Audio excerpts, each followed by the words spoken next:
Dancing Hands, How Teresa Carreño Played the Piano for President Lincoln, by Margarita Engle and Rafael López. When Teresa was a little girl in Venezuela, Mama sang lullabies while Papa showed Teresita how to let her happy hands dance across all the beautiful dark and light keys of a piano. At first, making music seemed magical, but Teresa soon learned that playing a piano could be hard work. Sometimes she had to struggle to make the stubborn music behave as she practiced gentle songs that sounded like colorful birds singing in the dark and light branches of a shade-dappled mango tree, and powerful songs that roared like prowling jaguars beside towering waterfalls in a mysterious green jungle.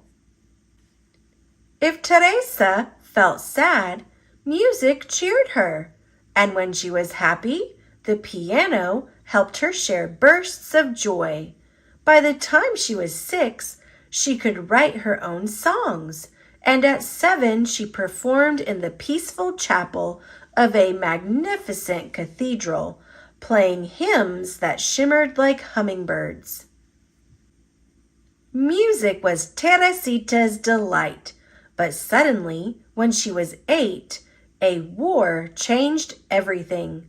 Guns blazed, swords flashed, and poor Papa had to rush the whole family down to the seashore and onto a ship, into a storm where wind howled, waves rolled, barrels tumbled, ropes snapped, and clouds bucked and kicked across the wild sky like angry mules.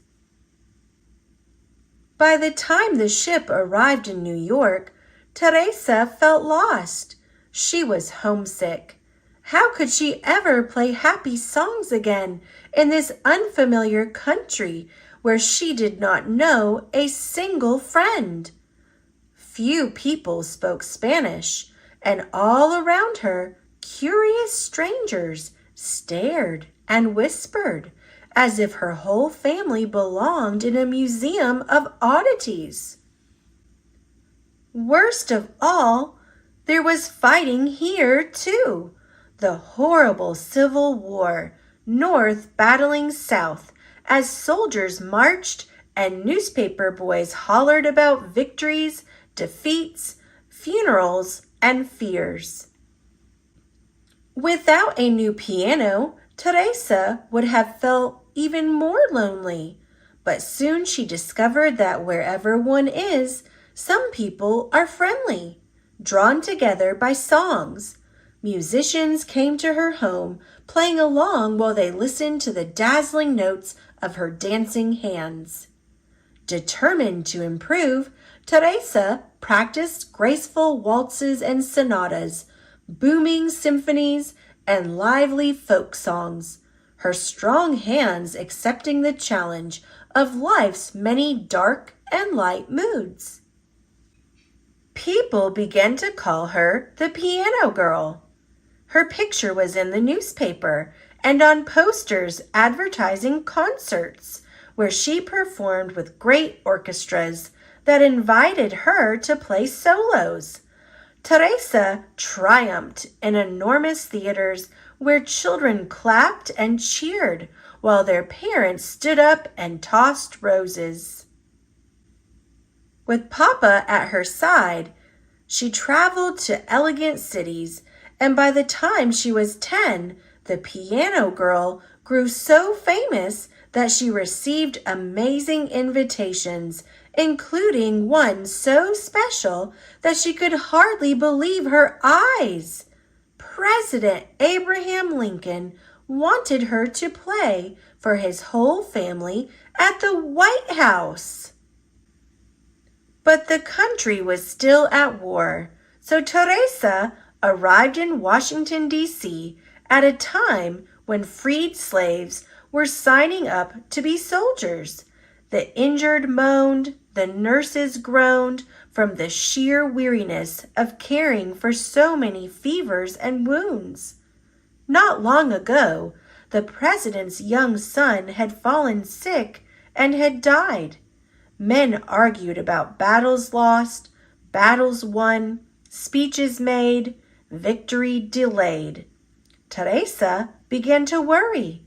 How could music soothe so much trouble? Poor Abraham Lincoln. Teresa hoped she could entertain the president, his grieving wife, and their 2 surviving sons. Her fingers might stumble, the rhythms emerging too slow or too fast.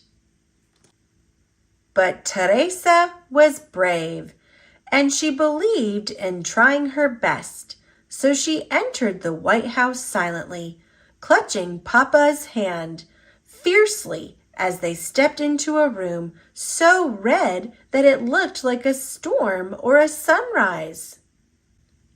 Teresa remembered how it felt to be a homeless refugee and how lonely she had been, surrounded by strangers, some of them rude and others kind.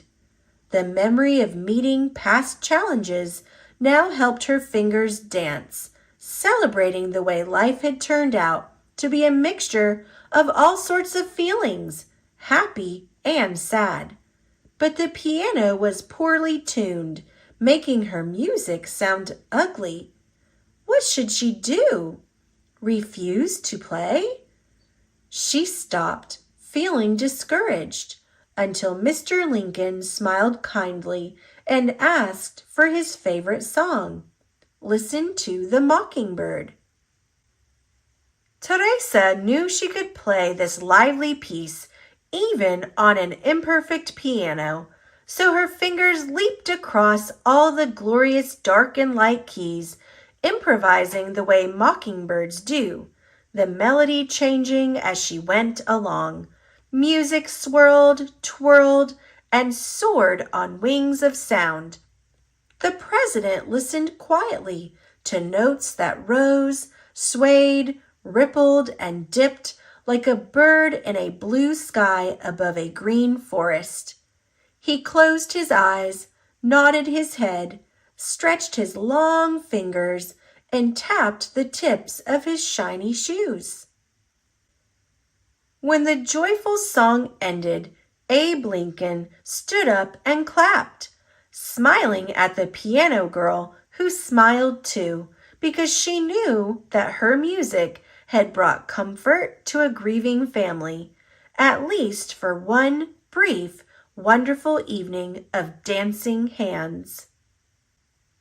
From then on, Teresa felt certain she would always be bold enough to share her musical courage anywhere in the world, simply by letting her fingers travel across all the beautiful dark and light moments of hope.